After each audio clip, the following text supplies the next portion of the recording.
Well, hello. It's Brad's turn today. Geez, Yeah. I'm in the hot seat. I like to talk about myself. I find myself probably like all of us, right? Talking about ourselves. Yes, but I don't like to talk about myself publicly. You're doing it right now. Yeah, I know. How are you guys doing? Well, I'm good. Bitcoin's tanking right now. What And, do we? Yeah, sorry about that, guys. By the time you listen to this, it's probably through the roof. It's probably Yeah. going to be back through the roof. But we were just talking about that before. So how we doing? I think I'm doing. we got diamond hands, right? Well, what you're you call talking them? about what, our investments? Yeah. Oh man, I don't know. I just make decisions whether or not they're good or bad. I don't know until later, but Yeah. That's I the hope way to they're do good. it. Sometimes I have diamond hands. Sometimes I don't. Smash up those likes Yeah. with your diamond hands. Oh boy, people are like, you guys are nuts. I don't even know what you're talking about. Right, exactly. So Brad. Good segue. Yes. Brad.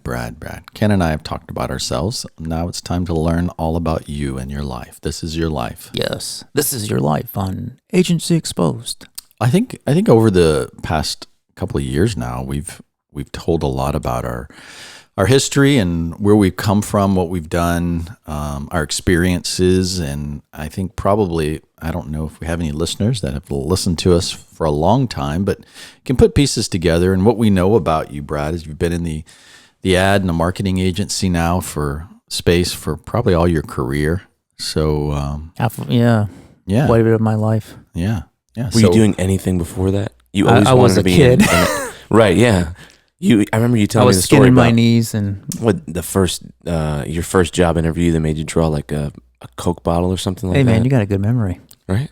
Yeah. So yes, I started in this agency in the agency world when I was 17 years old, and I just a summer job working for a small agency in my hometown, and I walked in, and it was kind of like Mad Men in a very, very small Mad Men in a very small way. The head guy was a copywriter, and he had a cigarette in his hand literally every minute of every day. And I don't know if he even smoked it. It just kind of burnt in his finger. But long ash. Yeah, but I think he literally smoked a cigarette all day long. And I walked into his office, and he had this kind of stern look. It looked like he maybe he didn't seem happy, but he looked at me and he said, "Can you draw this?" And he put up a cup that looked like those 7-Eleven like Big gulps. Yeah, he put kind of like that. It wasn't 7-Eleven though. It was more of a local Michigan kind of mini mart 7-Eleven-ish. He said, "Can you draw that?" And I looked at him. I said, "Yeah, I can draw that." Cause, I was always interested in art and stuff. I'm like, I didn't even know what he meant by that, to be honest with you. He looked at me and he said, "Okay, start Monday." And I think it was like $4 an hour. It was like minimum wage back then. I was 17 years old. I mean, it was like 1776, right? Just kidding. And it was in 1987. And so from there, Ken, were you born by then? Yeah, Okay. I'm 82. I started working, and he put me in this back room with this drawing board, like a drafting board. And this was before computers. So everything was done by hand. And I was doing like billboards and newspaper ads. And so it was a lot of fun. That was the year, time when you had to keyline everything. If you guys remember that, you had to send your type out to get typeset. You had to define your text, like your copy, how much leading and how much kerning you wanted on it, and you had to do color separations with overlays and send out your. Man, that sounds motorcycle. Like, it's a hot rod, and so that was the start of it all, and So I enjoy. You've been in it your whole life. Yeah, I Just don't your really whole know life. much more than that. So were you doing like physical hand drawing and stuff? I was doing illustrations. I was doing, just a lot of keylining and writing copy. I was even the copywriter, even though they Was had a there any copywriter. computers at all at that time? No, none. Okay. No, nothing to do. So it was with not in the industry. There were, but they were like old school, Yeah, maybe for accounting or something, or and- CAD and stuff like that. Yeah, That maybe was- not even CAD. I mean, everything was done by hand pretty much. Mm-hmm. Even at that point, people were still drafting with technical pens and things. So, Mm-hmm. I mean, computers were just started. Maybe some people used them in the industry, but most people didn't. Man, I respect that pedigree. Yeah, so that's where I came from. And then Then what happened? Oh, man. How long were you at that Well, place? I was there just for the summer. Okay. Yeah. And then I graduated from high school. I really wanted to get into like graphic design or advertising, really. And then What about advertising drew you? I outside of just design, which I like design for me, graphic communication. I mean, there's two different thought models. Some people think of graphic design, and that's typically design for art. But then there's graphic communication, right? Which I see that kind of different. Some people are not really great at communication when they're design. They're great at design, but they're not great at communication. And so I really love that part of being able to come up with strategies. And I love commerce, and I love, launching projects and things like that. So for me, it was always kind of like, I could do art, but I can do it in a way that can affect people, that can actually affect commerce, can make money. And So the creative director. yeah, and I really liked, even at that point, I was interested in business at some level. Like I could have probably went to business school at some level, even though I probably wasn't smart enough. So I just, it was the mending or the combination of all of those that really drew my direction more toward advertising, art direction, creative direction, and so yeah, I went to college for it actually at a school called Center for Creative, now called College for Creative Studies. It's in Detroit. It's one of the probably top. I think LinkedIn rated it the top 3 art schools in the country, and they have a special program there, specifically in art direction, which is really the creative side of advertising at that point. And when I went to college there in Detroit, Detroit had had more Fortune 500 company headquarters in Detroit than anywhere in the world, with the big 3, Kmart, and it goes on and on. And so there's some good agencies. We have Y&R, we have Gray there in Detroit, we have Campbell Ewald, we have large agencies. So it was an agency town when I was going to school there. So a lot of the instructors were actually that taught were professionals in the field. So you might have like a really high-end copywriter that's teaching a class from Y&R, that's working on major brands, and they come in and they not only they teach, but they also kind of opened up the door a little bit to understanding, what it's like. They would even invite students to come to their offices and stuff like that, which is always cool because, agencies, those big agencies, they're cool. It's a cool environment. So, so I studied that, very focused in that field, and the rest was history. Man. Fast forward. I know you did your own thing in LA for a while, and you do, obviously you've been running Anthem Republic, but this episode is a day in the life. So what does a day in the life look like? What do you do in the morning when you wake up? What's besides roll over and check your phone and your stocks? What's the first thing you do? Chart Bitcoin. I'm serious. Boy, normally, I guess it changes from day to day, but I would say that I do wake up, which is good. That's a good thing. What time do you get up? I typically get up between 6 and 7-ish. Depends on what we're doing.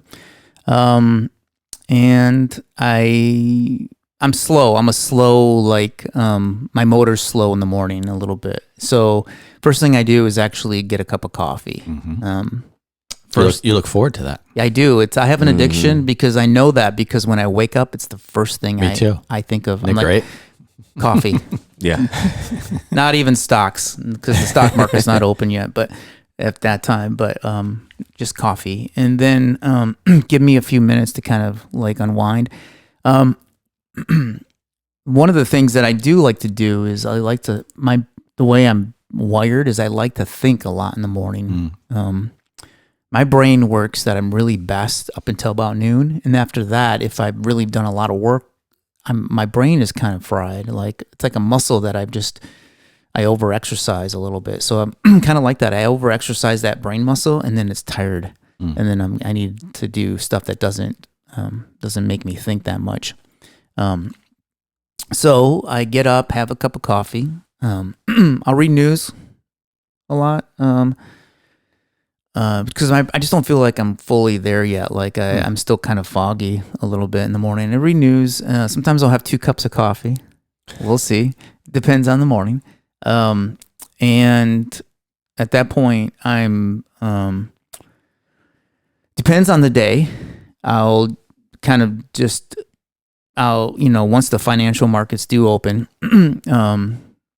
I'll start to look at what's going on overnight. I read the news, a lot of financial news, a lot of business news. Just so it's mostly business news. I try to stay away from like the social media news. I don't really jump on social media. In fact, lately I've just been completely off social media, which has been really exciting. And so I mostly read like what's going on with companies, what happened overnight, what happened around the world and in the financial markets. Which helps me a lot, I think, in business because it helps me to understand industries. And at that point, I may or may not sometimes read scripture or just like a passage for the day and kind of, dwell on that a little bit. Before COVID, I was doing a boot camp 3 days a week.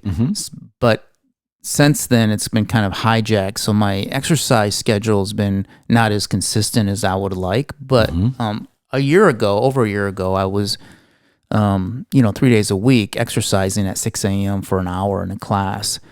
So, which I really miss a lot because I think that's really been a detriment toward even my mental health. How did that change? Like if you can remember back to doing that first thing in the morning and then doing the things that you're talking about, versus not, what's the difference there? Is there a notable difference? Meaning like, are you more mentally clear?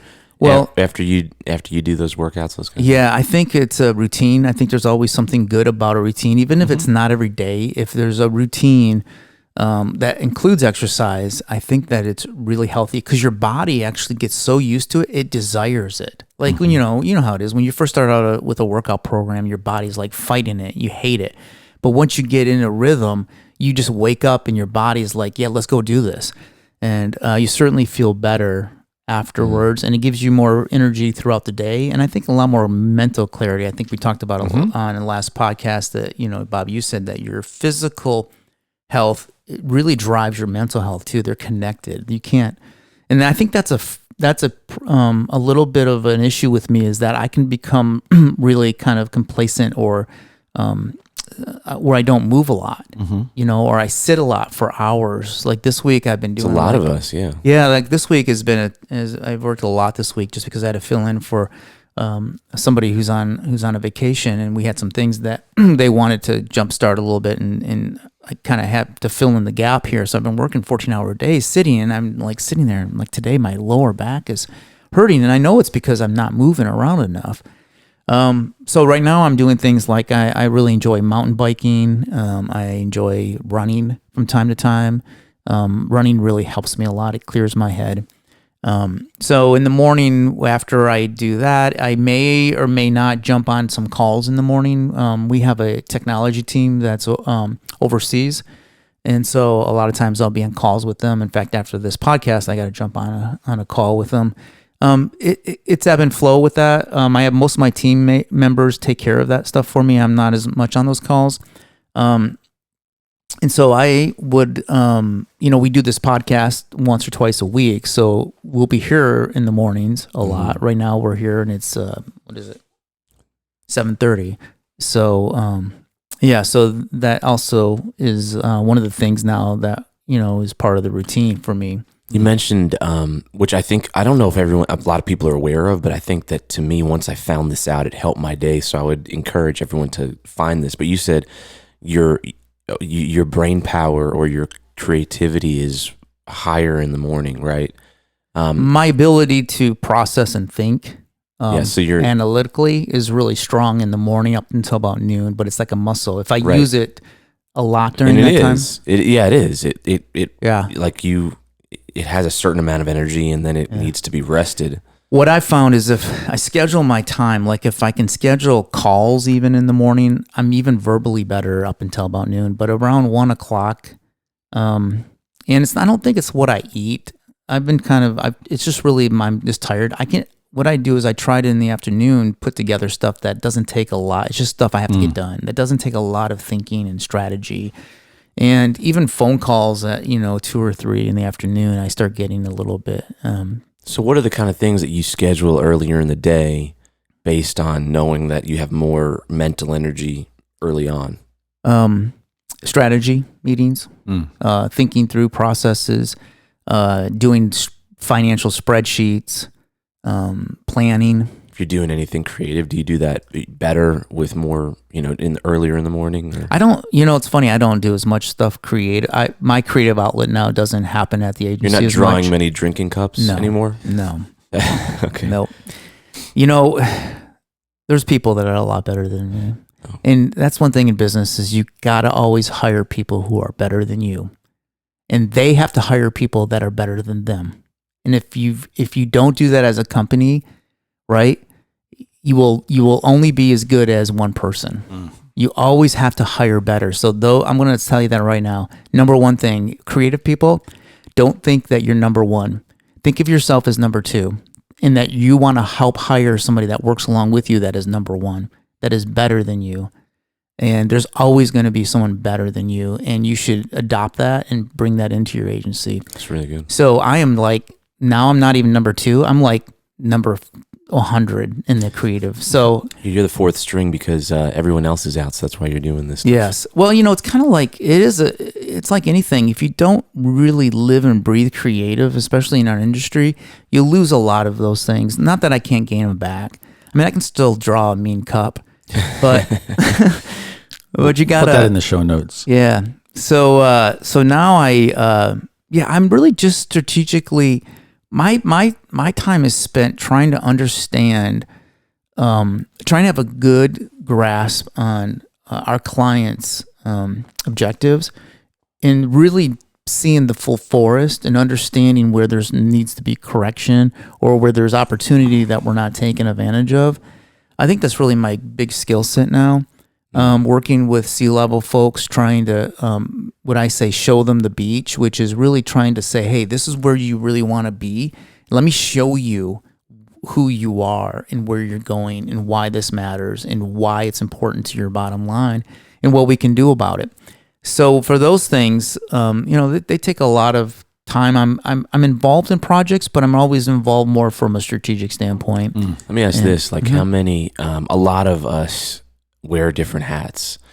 And so how many roles do you have? Jeez. Well, I take out the garbage. Yeah.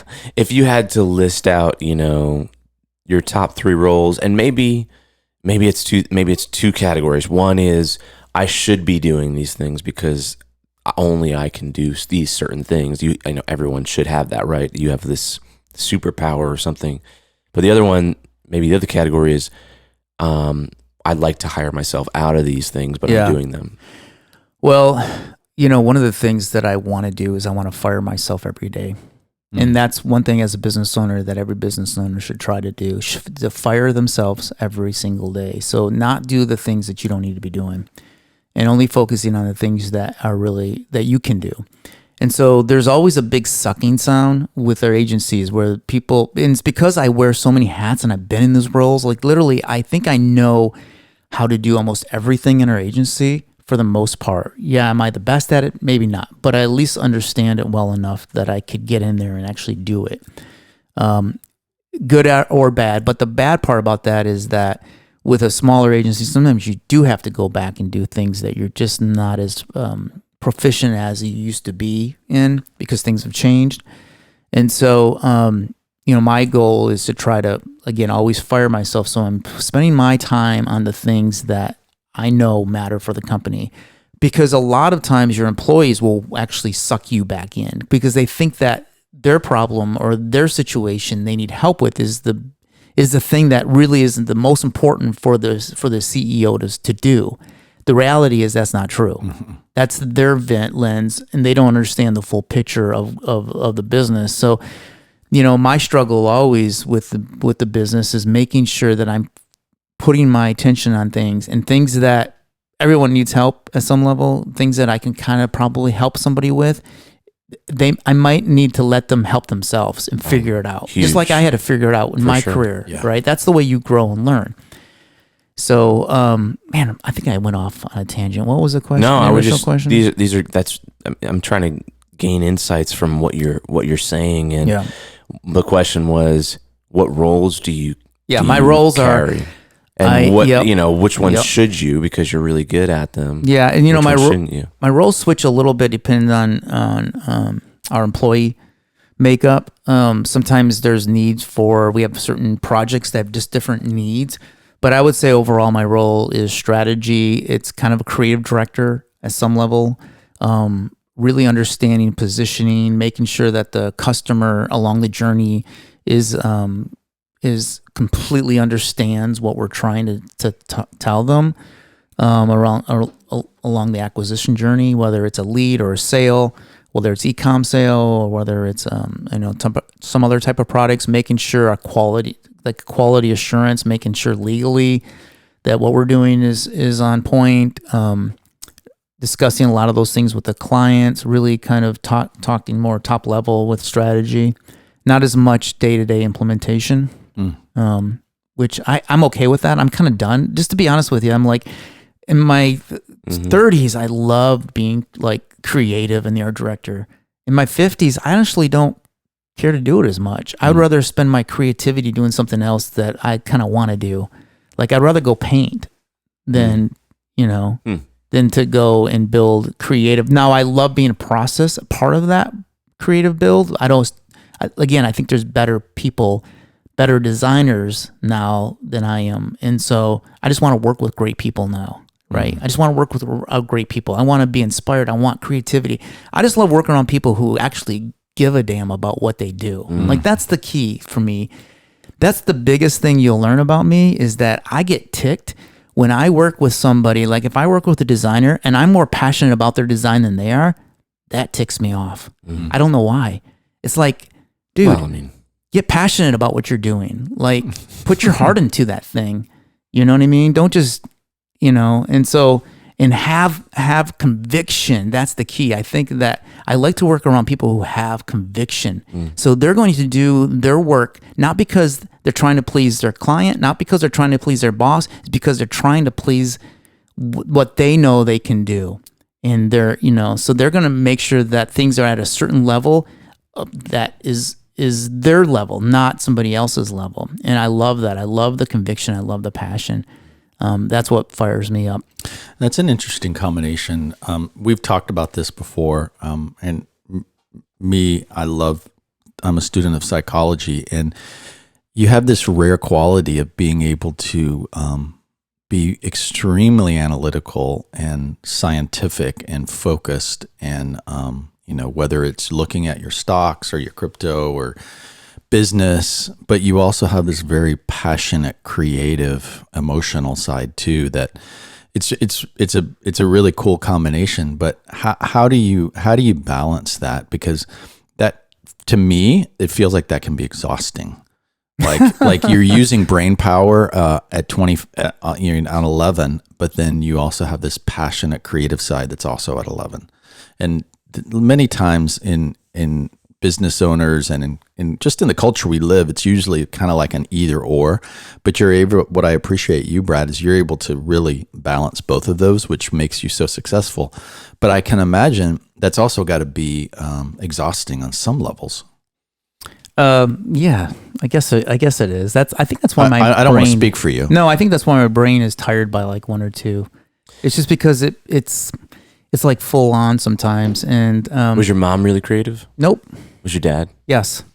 He was. I thought he was the engineer. He is. He's very creative engineer. So very. Always making similar. something. Yeah. At some level, he's not quite as emotional as me. I don't know. if you guys know anything about the Enneagram, he's actually an Enneagram 5 as well. But I'm an Enneagram, I think, with a 4 wing, which is really more of the emotional side. I cross over to the artist more than he does, like the true artist emotion, not the actual art, but the emotion of the art. And he's probably more of a 6 wing. So he's like loyalist. More of a loyalist. He's probably like my father, just read all the time. He's a reader. I'm not a reader. I'm actually a doer. Like, not that he's not a doer too, he is, but I'm more apt to like play in the art and paint. You know what I mean? Like, I do art for art's sake. Right. He probably never did. True artist. Yeah. So yeah, it is exhausting. I do believe though that I have, it's a gift, but it's also a curse. And I get that. One of the things that I'm really glad about anyways is that I think a lot of artists can go to the point where their emotions really drive their thinking and their feelings, and my brain can rationalize fear out of me as long as I got the info, as long as I get enough information that I can make like a very informed decision. I can literally turn off the emotion and kind of leave the emotion at the side, which is I kind of like, because I think sometimes emotions are not always real. Like, I feel like sometimes you can feel a certain way and it's not really how things are. But I go there from time to time, and I think we talked a lot about how one of the things in the morning that I do is I love investments, and I have since I was a kid. When I was a teenager, my dad got us onto penny stocks, and we used to buy and sell through CompuServe.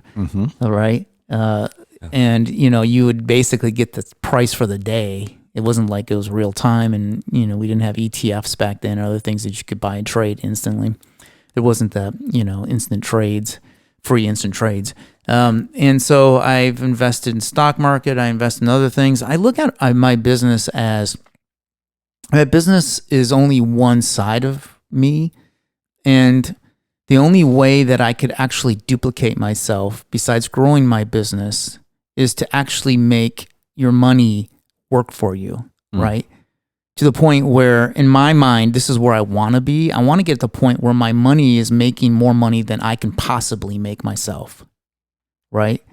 And then it's working for you. And so for me, that's my mindset. I'm not always there, but I enjoy it. But I think the investments also, like the news, it gets me into what's going on in business, in industries, understanding markets, understanding downturns in the economy, and when things are really good.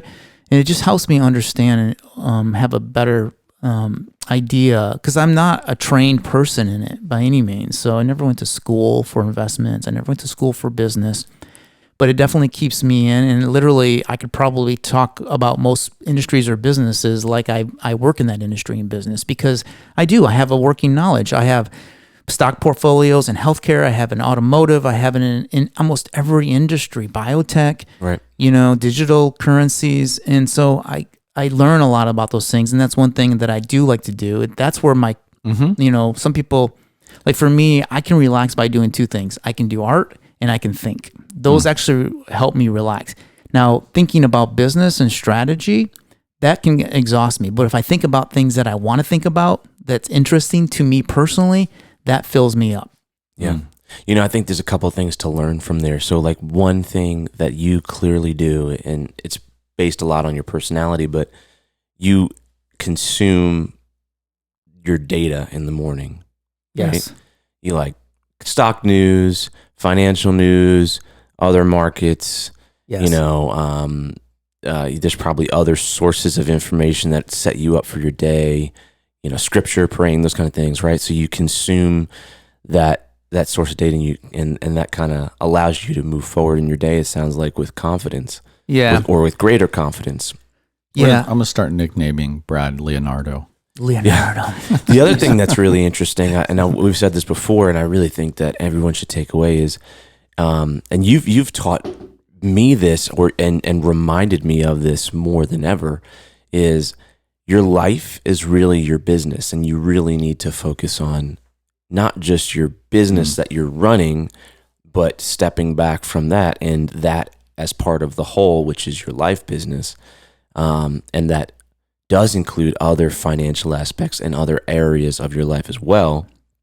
And to be a healthy, balanced person that succeeds. And I think a big part of that, when you take it into practicality, is just understanding finances and investments and the markets and those kind of things, and being a student of that, especially, well, one, for the reason that it allows you to run your life business better, but two, because it helps you understand your business and your arena better if you understand the market that your business plays in really, really well.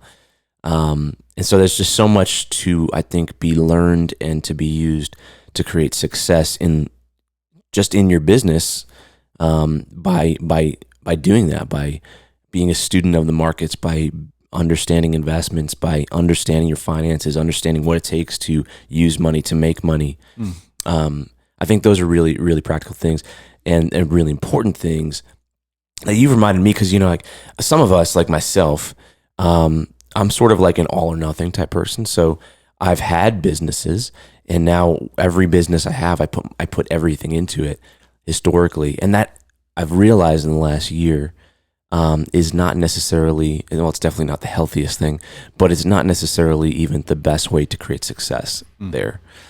And I've found personally that stepping back a little bit from not from the standpoint of being committed, not from a commitment standpoint, but more from a all-consuming focus standpoint, stepping back a little bit and balancing that focus allows you to be really effective and much more effective in that business itself. Yeah. And that's something that I think you do well. Oh, thanks. Wait, Brad, you talked a lot about your creative side, and I know with that many times, one of the characteristics can be melancholy. Do you struggle with that at all? I mean, is that something that's one thing that I feel like, the Enneagram 4 really struggles with that, and right. That's the creative side and the artist. And I don't feel like I struggle with that too much. Thank goodness. That's another thing that I'm thankful for, because I feel like I could get there, but the other side of my brain, there's so much accept. Yeah, I'm like a kid in the candy store when I like. Even just watching the latest Apple preview of some of their products, which, I used to be a Apple fanboy, and it's kind of gotten a little bit tired. When Steve Jobs was around, it was a lot more exciting. Still have that tattoo though, right? What's that? You still have that tattoo, right? Yes. Yeah. Apple forever. No, so I think Elon Musk now is the new, is the thing I like to watch. Like, I love watching when Tesla releases something and Elon Musk is on stage acting like a fool, but yet still, talking about all the cool stuff they're coming out with. I'm like a kid in the candy store when it comes to that. I'm really just a nerd. I mean, I'm a nerd who's kind of an artist. Good. Yeah. Cool. And so I love that stuff. And I think my excitement for life and things like that draw me out of the melancholy. I don't sit there and I don't get melancholy, which I'm so thankful for, because I know I have friends who are Enneagram 4, and I can tell that they go through those little patterns and stuff. I'm not saying I don't go through depression or like everyone does and go through low times. I've gotten better when I go through those low times of being able to identify it and being able to do things that I know works for me to kind of jumpstart me out of there. A lot of times it's just changing my scenery and doing something different. So going back to the stock stuff, and we talked about the morning. So the morning, a lot of times I find myself for about an hour just really kind of managing all of my investments. So I'll buy stocks, I'll sell stuff, I'll look at different chart patterns, I'll see when the best time to get into something. I'm also involved in cryptocurrency, so I buy altcoins and do day trading on some of that stuff here and there. Typically, I'll do that in the morning, and then I'll kind of do it in the evening. Now, the stock market obviously opens here at 8:30, and then closes at 4:30, which is great because you can kind of leave it alone and it doesn't change. You can get a good night's sleep. But cryptocurrency runs 24/7, so if there's a huge crash or something at 11 o'clock at night, you're like, oh my gosh, I gotta see what I'm gonna do, and it's kind of exhausting. Another thing about me that is really challenging for some people is that I go all in on whatever I'm interested in, and to the point where I become almost fanatic about it for like a month. So I'll have a new interest, which is kind of interesting. Like I'll want to try do something, and I'll be fanatical for a month or two in it, and literally live and breathe it for about a month or two, and then I kind of get bored of it, I guess, and move on to something else that's interesting. I think that's good and bad. I think it can be, I don't think it's great for my mind sometimes to be so crazy about something for a while.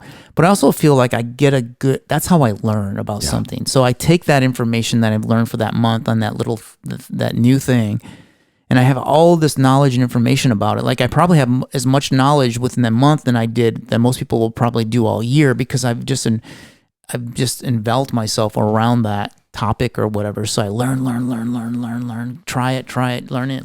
And then I'm like, okay, I kind of got it. Now I'm off to something else.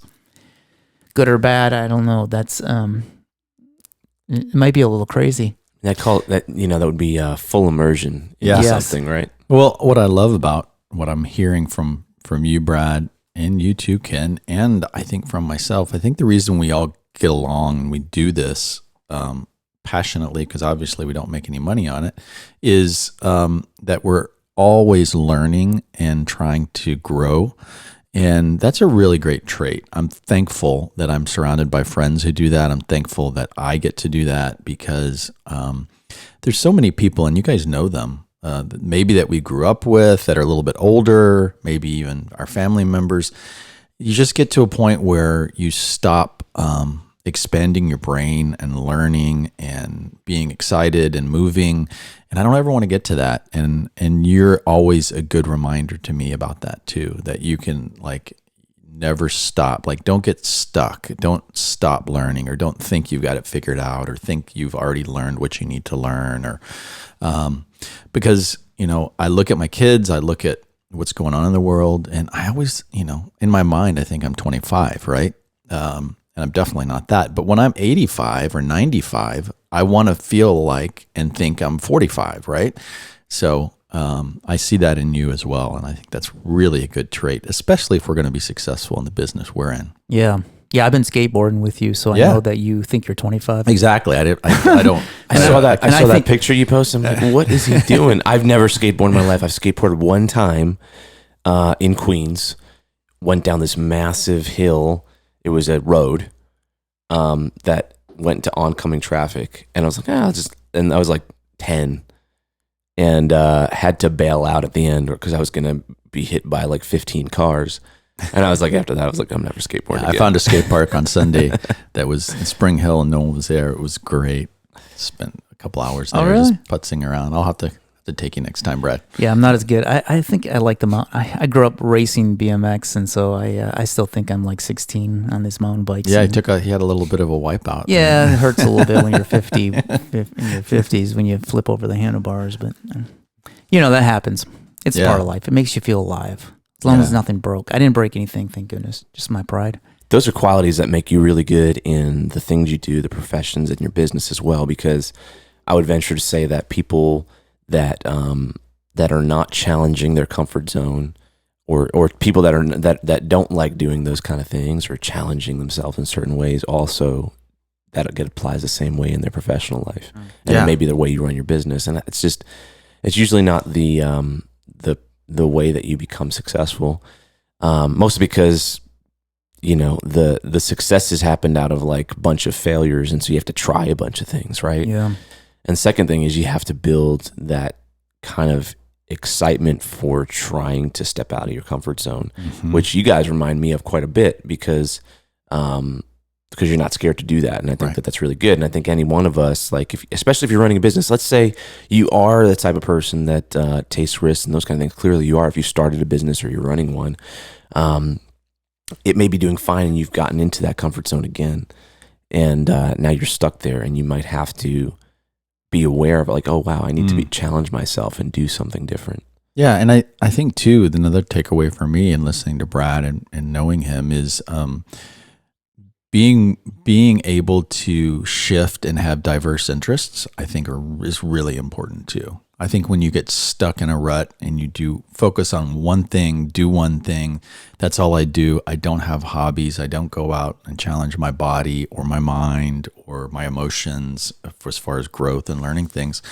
I think that's really detrimental in a lot of ways to not only our brain, the neuroplasticity of our brain, to our physical ailments, to just our psychological well-being when, we do get in ruts, and I don't ever want to get that way. And you guys are always challenging me as well to do that. So that's good. That's really good. So Brad, like when you get into your day, I'm always curious. I was thinking about this the other day. What are the types of things that you're doing? Are you behind a computer all day long? Are you on the phone or Zoom all day long? Are you in meetings? Are you meeting with your team? Are you by yourself creating something? Yes. What does that look like? Yes and yes. All of the above. My days actually are different actually my weeks are quite different depending on what's going on in the agency. But I would say a lot of times I'm on Zoom calls with clients, presenting data, results.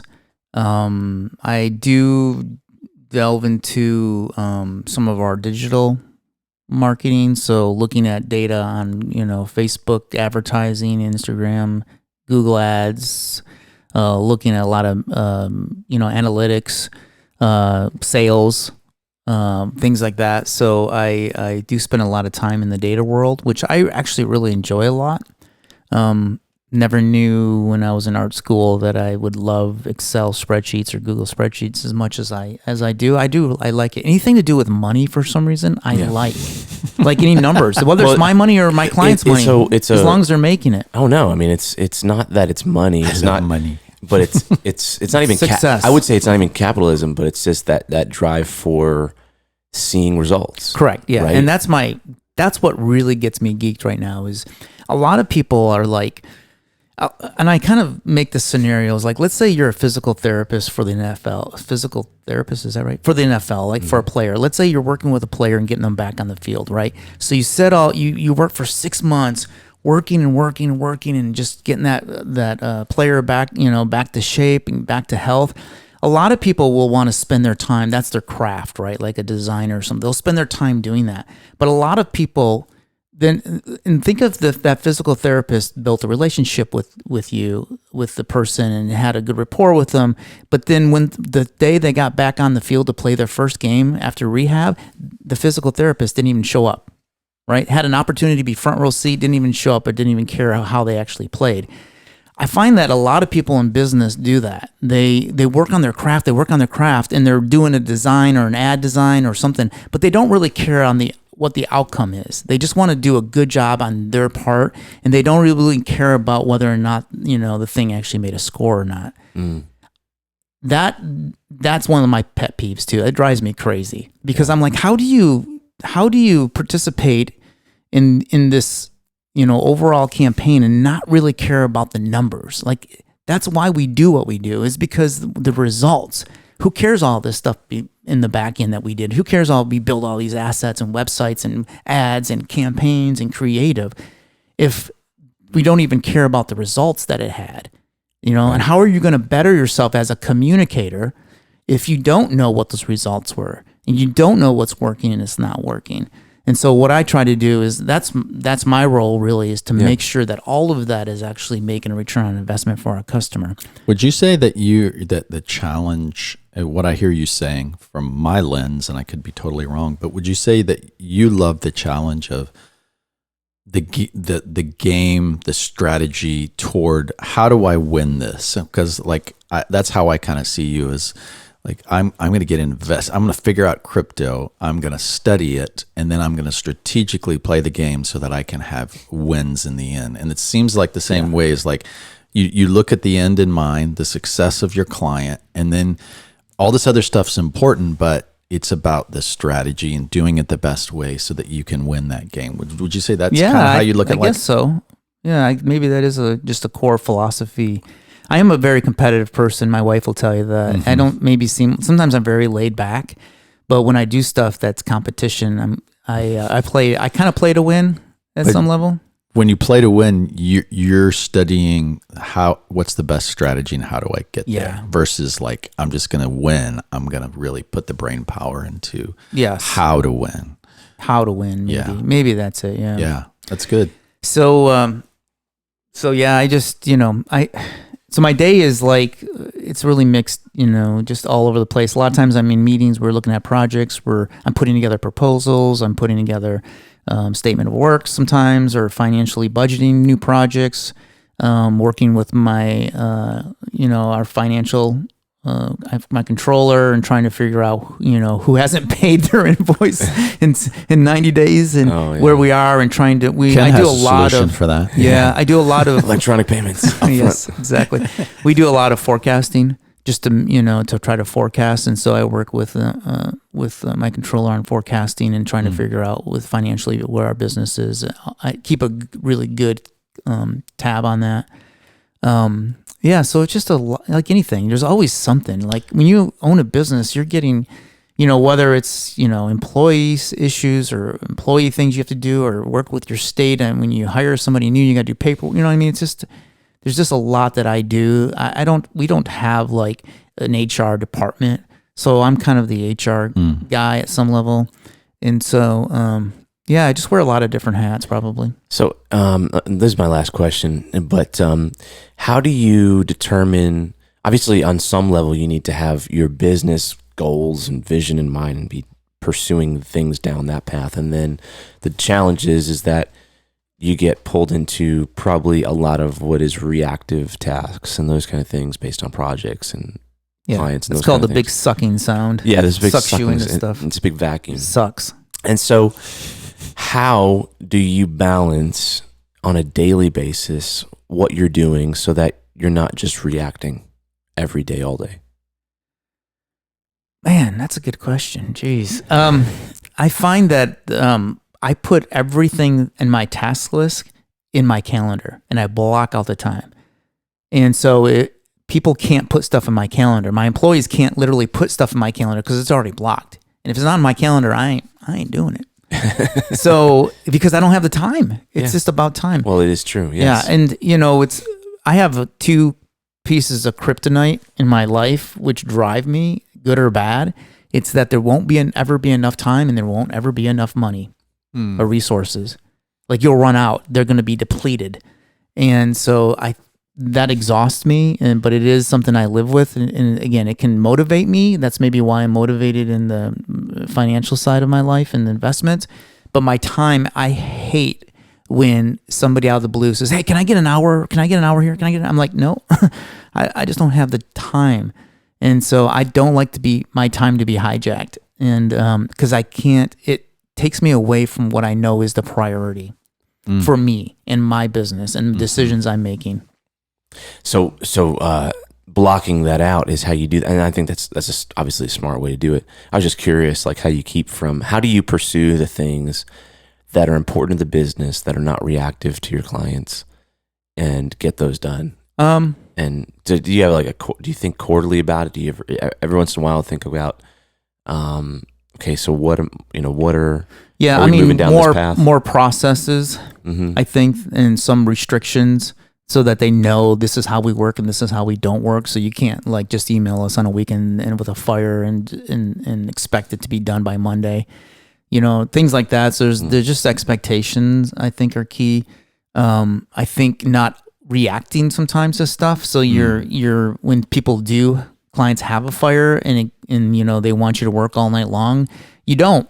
And you just say, I'm sorry, we can get it to you on Monday, but that's the earliest, and be okay with that. It's funny because I have a guy who's really good at that, and I'm kind of not good because I want the client to succeed. And sometimes I feel like I will look at those projects, I guess, and go, okay, is this really detrimental to the client's business? If it is, I'm going to try to work hard so that they don't lose money, or is it just because they were late in giving us something and it's their fault? And they could have gave it to us a few days earlier, but they didn't, and now they expect us to jump through hoops. No, thank you.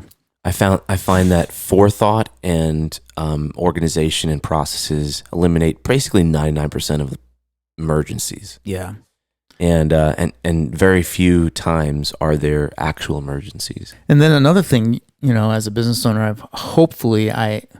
the goal for me is, again, fire myself every day so that I don't have to be the one that gets involved in miscellaneous little fires. Big picture stuff fires, yeah, I'll get involved with those. But the small ones, someone else on my team can take care of it. And they're going to do it anyways. So I tend to sometimes, delegate as much as possible. Again, fire myself every single day. You're fired. Well, that's a great segue. Yes. So that's kind of my life. A day in the life of Brad. Thank you, Brad. That's really good. Overthinker. I'm a geek. I love motorcycles. I have a couple of vintage motorcycles. I love sports. Like you even love motor bicycles. I have two skateboards. Not as many as Bob has, but two of them. Yeah. I like that's bikes. Awesome. That's great. Well, thank you for sharing a day in your life. Actually, we learned about your whole life, not just a day. Yeah, just good. I don't know what we're going to talk about next time. We've exhausted, everything. I need to go take a nap now. Yeah. He's exhausted. No. All right, guys. Well, let's get on with our days. Cool. Until next time. All right. See ya. Bye. Thanks.